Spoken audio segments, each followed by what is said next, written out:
Saat ini kita juga lagi ada promo untuk pembiayaan kepemilikan emas dalam bentuk logam mulia. Logam mulianya itu dari Antam, jadi kita pemesanannya itu dari Antam gitu, Cek. Jadi tidak ada biaya investasi dan marginnya rendah. Masih kurang katanya tadi tuh ya. Tadi kata Bapak Lentu di sini, ini Bapak Lentu.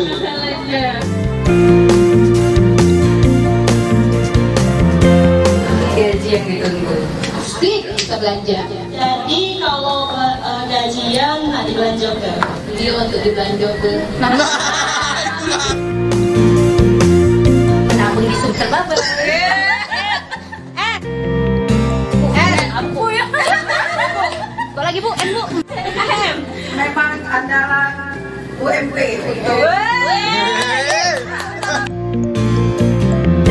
Bank Sumsel Babel juga mengelola salah satu keuangan rumah sakit. Bank Sumsel Babel Syariah. Rumah sakit mana yang keuangannya juga dikelola oleh Bank Sumsel Babel Syariah? Ya, betul. Bukan catatan.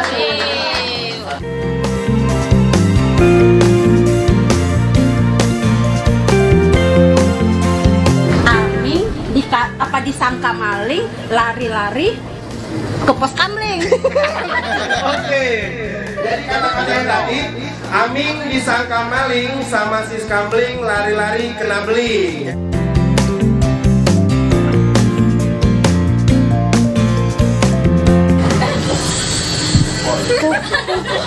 Kuku kasih kiri kakakku.